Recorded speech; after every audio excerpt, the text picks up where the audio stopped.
বিশ্বাস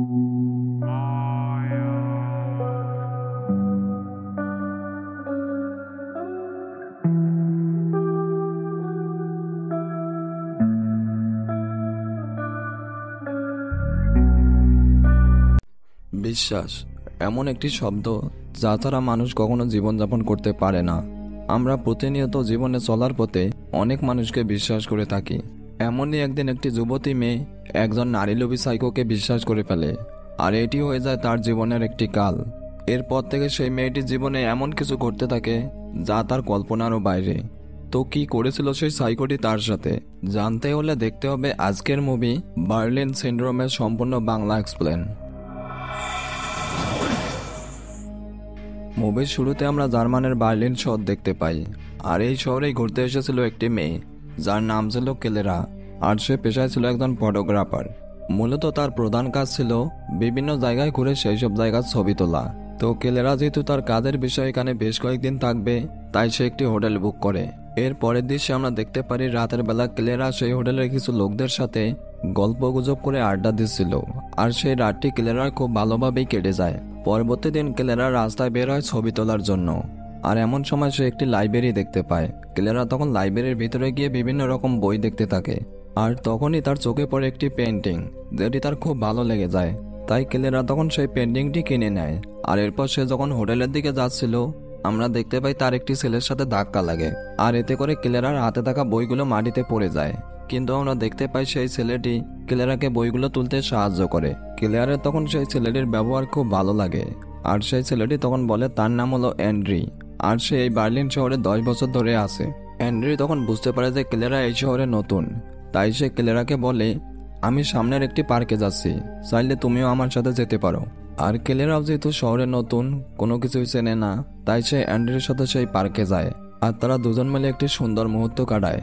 আর তাদের আলোচনা থেকে আমরা বুঝতে পারি যে অ্যান্ড্রু পেশায় হলো একজন শিক্ষক, সে এখানে একটি স্কুলে পড়াশোনা করায়। এরপরে অ্যান্ড্রু যখন জানতে পারে যে কেলেরা একজন ফটোগ্রাফার, তখন সে কেলেরাকে শহরের বিভিন্ন সুন্দর জায়গায় নিয়ে যায়, আর কেলেরা সেই সব সুন্দর জায়গায় ছবি তুলতে থাকে। এরপর রাত হয়ে গেলে অ্যান্ড্রু কেলেরাকে তার হোটেলে পৌঁছে দেয়। এরপর কেলেরার বিছানায় শুয়ে তার তোলা ছবিগুলো দেখছিল, যেখানে একটি অ্যান্ড্রুর ছবি ছিল, আর সেটি সে বারবার জুম করে দেখছিল। আর এর থেকে আমরা বুঝতে পারি সে ইতিমধ্যে অ্যান্ড্রুর প্রেমে পড়ে গিয়েছে। পরবর্তী দিন ক্লেয়ার যখন রাস্তায় বের হয়, আমরা দেখতে পাই সে মনে মনে অ্যান্ড্রুকে খুঁজছিল, কিন্তু সে কোথাও তাকে খুঁজে পায় না। আর এতে করে ক্লেয়ার বেশ হতাশ হয়ে পড়ে, কারণ সে তো তাকে পছন্দ করত। আর এরপর সে যখন একটি লাইব্রেরিতে যায় বই কেনার জন্য, সেখানে আমরা দেখতে পাই অ্যান্ড্রু আগে থেকেই ছিল। আর অ্যান্ড্রুকে দেখার পর ক্লেরা ভীষণ খুশি হয়, আর এতে করে অ্যান্ড্রু বুঝতে পারে যে ধীরে ধীরে ক্লেরা তার প্রতি আসক্ত হয়ে পড়েছে। এর পরবর্তী সিনে আমরা দেখতে পারি পূর্বের মতোই অ্যান্ড্রু তাকে নিয়ে শহরের বিভিন্ন জায়গায় ঘুরতে যায়। এরপর তারা দুজনে যখন একটি জায়গায় বসেছিল, তখন হঠাৎ অ্যান্ড্রু বলে, আচ্ছা ক্লেরা, তুমি কি আমার সাথে সারা জীবন থাকবে?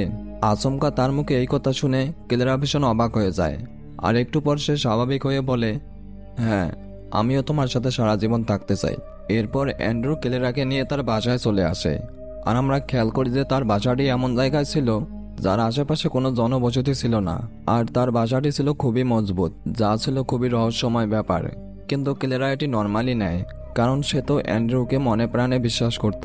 এরপর তারা রাতের খাবার খেয়ে একসাথে শুয়ে পড়ে, আর আমরা দেখতে পাই সেদিন তারা একে অপরের সাথে ইন্টিমেট হয়। আর ক্লেরা যেহেতু তাকে বিশ্বাস করত, সেও আর তাকে বাধা দেয় না। পরবর্তী দিন ক্লেরা যখন ঘুম থেকে ওঠে, সে দেখতে পায় তাকে না বলেই অ্যান্ড্রু স্কুলে চলে গেছে। আর এরপর সে যখন বাসা থেকে বের হওয়ার চেষ্টা করে, দরজাটি বাইরে থেকে লক করা, তাই সে তখন সেই দরজার চাবি খুঁজতে থাকে, কিন্তু অনেক খোঁজার পরেও সে চাবিটি পায় না। ক্লেরা তখন ভাবতে থাকে সে হয়তো ভুল করে চাবিটি নিয়ে গেছে, কিন্তু সে তো জানতো না সামনে তার সাথে কি ঘটতে চলেছে। এভাবেই বিভিন্ন কাজ করে সারাদিনটি ক্লেরার কেটে যায়। এরপর সন্ধ্যার দিক যখন অ্যান্ড্রু স্কুল থেকে ফিরে আসে, ক্লেরা তখন তাকে বলে, তুমি রুমের চাবি কই রেখেছিলে? আমি অনেক খোঁজার পরেও পেলাম না। অ্যান্ড্রু তখন ক্লেরার সামনে এমনভাবে অভিনয় করে যাতে করে ক্লেরা ভাবতে থাকে অ্যান্ড্রু হয়তো ভুল করে চাবিটি নিয়ে গিয়েছিল। আর সে যেহেতু অ্যান্ড্রুকে ভীষণ বিশ্বাস করত, তাই সে তাকে সন্দেহ করে না। এরপর তারা রাতের খাবার খেয়ে শুয়ে পড়ে, আর আমরা দেখতে পাই তারা পূর্বের মতো আবারও একে অপরের সাথে ইন্টিমেট হয়। এর পরবর্তী দিন সকালে আমরা দেখতে পাই অ্যান্ড্রু যখন স্কুলে যায়, সে ক্লেরাকে একটি চাবি দেখিয়ে দিয়ে বলে, তোমার যখন বাইরে যেতে ইচ্ছে করবে এই চাবিটি দিয়ে দরজা খুলে বাইরে যাবে। এর পরের সিনে আমরা দেখতে পারি কেলেরা খাওয়া দাওয়া করে যখন বাইরে যাওয়ার জন্য দরজাটি খোলার চেষ্টা করে, সে চাবিটি দিয়ে অনেক চেষ্টার পরে দরজাটি খুলছিল না। এতে করে কেলেরার মনে প্রশ্ন জাগে, অ্যান্ড্রু কি তাকে ইচ্ছে করে এখানে বন্দি করে রাখছে? কেলেরা তখন ধীরে ধীরে অ্যান্ড্রুকে সন্দেহ করতে থাকে। কেলেরা যখন বাইরে থেকে সাহায্য নেওয়ার জন্য তার ফোনটি হাতে নেয়, সে দেখতে পায় তার ফোনে কোনো সিম ছিল না, মানে অ্যান্ড্রু তার ফোন থেকে সিমটি বের করে নিয়েছিল।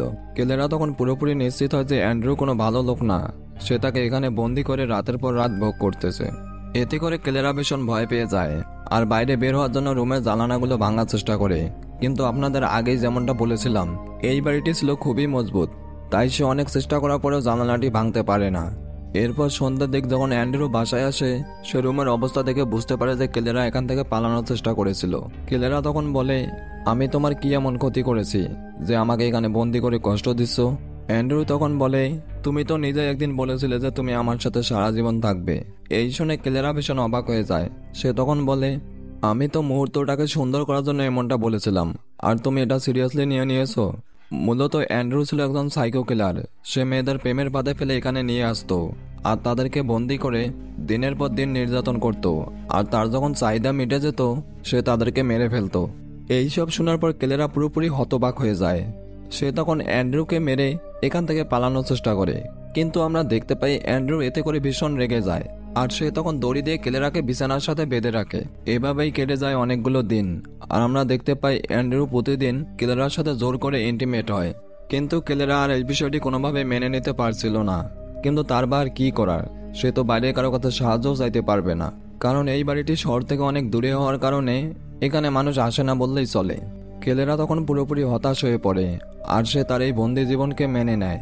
এমনই একদিন অ্যান্ড্রু তার বাবার সাথে দেখা করে, আর তাদের আলোচনা শুনে আমরা বুঝতে পারি পূর্বে অ্যান্ড্রু একটি মেয়েকে ভালোবাসতো, কিন্তু সেই মেয়েটি কোনো কারণ ছাড়াই তাকে ছেড়ে চলে যায়, আর এই বিষয়টি অ্যান্ড্রু কোনোভাবেই মেনে নিতে পারে না। এরপর থেকে সে পুরোপুরি সাইকো হয়ে যায় আর তার প্রেমের ফাঁদে ফেলে মেয়েদেরকে তার বাসায় নিয়ে যায়, আর এরপর তার যখন চাহিদা মিটে যায় সে তাদেরকে মেরে ফেলে। এর পরের সিনে আমরা দেখতে পারি এভাবে দিনের পর দিন বন্দি থাকার কারণে আস্তে আস্তে কেলেরা মানসিকভাবে ভেঙে পড়ে। ধীরে ধীরে তার শরীরের অবস্থা খুবই খারাপ হয়ে যায়। এমনই একদিন অ্যান্ড্রু যখন স্কুলে যাচ্ছিল, কেলেরা তাকে বলে, আমি তো চাইলেও এই বাসা থেকে বেরিয়ে যেতে পারবো না, আর আমার এইভাবে বন্দি থাকতে খুবই খারাপ লাগে, তাই তুমি যদি আমার হাতের বাঁধনটি খুলে দাও তাহলে খুব ভালো হয়। আর আমরা দেখতে পাই অ্যান্ড্রু তার হাতের বাঁধনটি খুলে দেয়। এরপর অ্যান্ড্রু যখন বাসা থেকে বের হয়, আমরা দেখতে পারি যে কেলেরা তার বাসায় অনেক খোঁজার পর একটি স্ক্রুড্রাইভার খুঁজে পায়। কেলেরা তখন এইটার সাহায্যে এখান থেকে পালিয়ে যাওয়ার একটি প্ল্যান করে।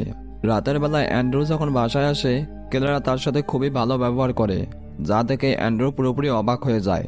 কিন্তু আমরা দেখতে পাই সুযোগ পেয়েই কেলেরা সেই স্ক্রুড্রাইভারটি অ্যান্ড্রুর হাতে ঢুকিয়ে দেয়, আর এতে করে অ্যান্ড্রু গুরুতর আহত হয়। আর এই সুযোগে কেলেরা সেখান থেকে পালানোর চেষ্টা করে।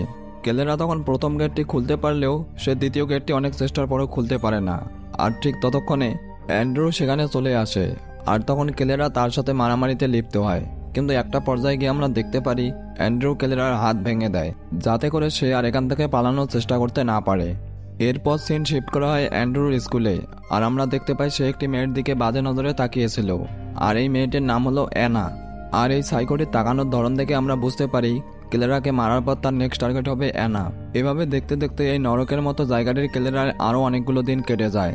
কেলেরা কোনোভাবে এই মানসিক টর্চারগুলো আর নিতে পারছিল না, কিন্তু তারবার কি করার, তার তো সব পালানোর রাস্তা বন্ধ।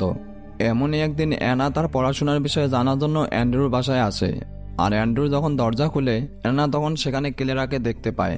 এতদিন পর বাইরের কোনো মানুষকে দেখে কেলেরার ভিতর বেঁচে থাকার আশা জেগে ওঠে, আর সে অ্যানাকে কিছু বলার চেষ্টা করে, কিন্তু আমরা দেখতে পাই অ্যান্ড্রু অ্যানাকে সেখান থেকে চলে যেতে বলে আর তার মুখের উপর দরজা লাগিয়ে দেয়। অ্যানা ততক্ষণে কেলেরার এই অবস্থা দেখে বুঝতে পারে সে হয়তো কোনো বিপদে রয়েছে।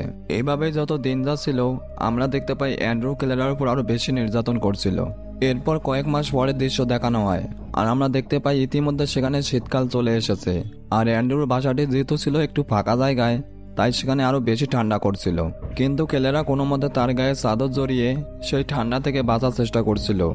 আর কয়দিন যাবৎ কেন জানি অ্যান্ড্রু বাসায় আসছিল না, যার কারণে কেলেরা বেশ চিন্তায় পড়ে যায়, কারণ এভাবে চলতে থাকলে সে কিছুদিনের মধ্যে এখানে ঠান্ডার কারণেই মারা যাবে।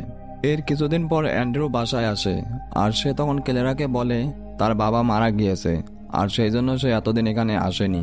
এখন তার এই পৃথিবীতে আপন বলতে কেউ নেই, কারণ এর পূর্বেই তার মা মারা গিয়েছিল। যা শুনে ক্লেরার বেশ খারাপ লাগে, আর এরপর সে অ্যান্ড্রুকে মেনে নেয় আর তার সাথে যেভাবে হোক কোনোভাবে তার দিনগুলো কাটিয়ে দিতে থাকে। কিন্তু আমরা দেখতে পাই সাইকো তো পশুর চেয়েও নিকৃষ্ট। এতদিন একসাথে থাকার পরেও ক্লেরার প্রতি তার বিন্দু মাত্র মায়া জন্মায়নি। আর তার যখন চাহিদা মিটে যায়, আমরা দেখতে পাই সে ক্লেরাকে নিয়ে বাইরে একটি জঙ্গলে যায়। আর সেই সাইকোটির হাতে আমরা একটি হাতুড়ি দেখতে পাই, যার মাধ্যমে সে ক্লেরাকে মারার পরিকল্পনা করেছিল।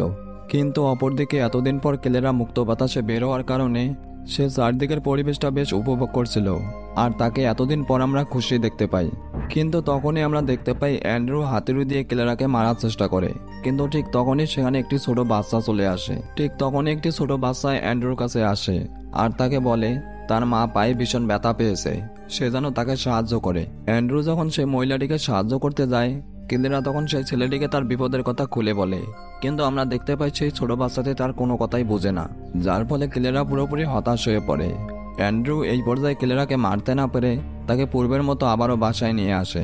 এমনই একদিন অ্যানা সেখানে একটি বই খুঁজে পায়, যার মধ্যে অনেকগুলো মেয়ের ছবি ছিল, যাদেরকে অ্যান্ড্রু ব্যবহার করে মেরে ফেলেছিল। ক্লেরা তখন বুঝতে পারে যে অ্যান্ড্রু এর পূর্বেও এখানে অনেকগুলো মেয়েকে নিয়ে এসেছিল আর তাদেরকে নির্যাতন করেছিল। এইদিকে তো ক্লেরা পুরোপুরি অবাক হয়ে যায়। সে তখন বুঝতে পারে অ্যান্ড্রু তাকেও মেরে ফেলতে চলেছে। এর পরের সিনে আমরা দেখতে পারি সাইকোটির স্টুডেন্টরা যখন তার বাসায় পড়তে এসেছিল, তাদেরকে দেখে ক্লেরার মাথায় একটি বুদ্ধি আসে, আর সে তখন তার একটি ছবির পিছনে লিখে দেয় যে আমি এখানে বিপদে আছি, আমাকে সাহায্য করুন। আর সে তখন এই ছবিটি অ্যানার বইয়ের ভেতর ঢুকিয়ে দেয়। এর পরবর্তীতে অ্যানা যখন ক্লাসরুমে বইটি খুলে ছবি দেখতে পায় আর সেই লেখাটিও। আর ইতিপূর্বে অ্যানা যেহেতু অ্যান্ড্রুকে সন্দেহ করেছিল, তাই সে পুরো বিষয়টি বুঝতে পারে। অ্যানা তখন ক্লেরাকে সাহায্য করার জন্য সেখান থেকে বেরিয়ে যায়, কিন্তু আমরা দেখতে পাই ভুলবশত সেই ছবিটি সেখানে পড়ে যায়, যা পরবর্তীতে অ্যান্ড্রু দেখে বুঝতে পারে অ্যানা হয়তো ক্লেরাকে সেখান থেকে পালিয়ে যেতে সাহায্য করবে। তাই অ্যান্ড্রু তাড়াতাড়ি তার বাসার উদ্দেশ্যে রওনা দেয়। এরপর অ্যান্ড্রু যখন তার বাসায় পৌঁছায়, সে দেখতে পায় পুরো ঘর অন্ধকার, আর সেখানে ক্লেরা বা অ্যানা কেউ ছিল না, যা দেখে অ্যান্ড্রু পুরোপুরি চিন্তিত হয়ে পড়ে। কিন্তু আমরা দেখতে পাই অ্যানা আর ক্লেরা দরজার কাছে লুকিয়েছিল। অ্যান্ড্রু যখন ভিতরে প্রবেশ করে, তারা বাইরে থেকে দরজাটি লাগিয়ে দেয়, যার ফলে অ্যান্ড্রু পুরোপুরি এই রুমে বন্দী হয়ে যায়। আর যেমনটা আপনাদের আগেই বলেছিলাম, এই রুমটি শহর থেকে অনেক দূরে হয়, কেউ তাকে সাহায্য করতে পারবে না। তো আপনাদের কি মনে হয়, এই নরপিশাচটি কি তার যোগ্য শাস্তি পেয়েছে, নাকি এর থেকেও তার কঠিন শাস্তি পাওয়া উচিত ছিল? অবশ্যই কমেন্টে জানিয়ে দেবেন। ক্লেরা গাড়িতে করে তার বাসার উদ্দেশ্যে রওনা দেয়, আর সে কান্না করছিল, আর এই কান্নাটি ছিল মুক্তির কান্না। তো এখন সবার উদ্দেশ্যে কিছু কথা বলি, বিশেষ করে মেয়েদের ক্ষেত্রে। আপনারা কাউকে বিশ্বাস করার আগে যাচাই বাছাই করে নেবেন যে সে আপনার বিশ্বাসের যোগ্য কিনা। কারো মিষ্টি কথার ফাঁদে পড়ে নিজের সত্তাকে বিলিয়ে দিবেন না, কারণ যে আপনার দেহ চায় সে আপনাকে কখনোই চায় না। আর এরকম ঘটনা আমাদের দেশে প্রতিনিয়ত ঘটতে থাকে। তো পরিশেষে নিজের স্বাধীনতাটাকে এমনভাবে ব্যবহার করবেন না যাতে করে আপনার আর আপনার পরিবারের মান সম্মানের ক্ষতি হয়। তো ভিডিওটি যদি সামান্য একটু ভালো লাগে তাহলে অবশ্যই একটি লাইক দেবেন। আর এরকম সব ইন্টারেস্টিং মুভি দেখার জন্য এখনই সিনেপাই চ্যানেলটি সাবস্ক্রাইব করুন। তো ভালো থাকবেন, ধন্যবাদ।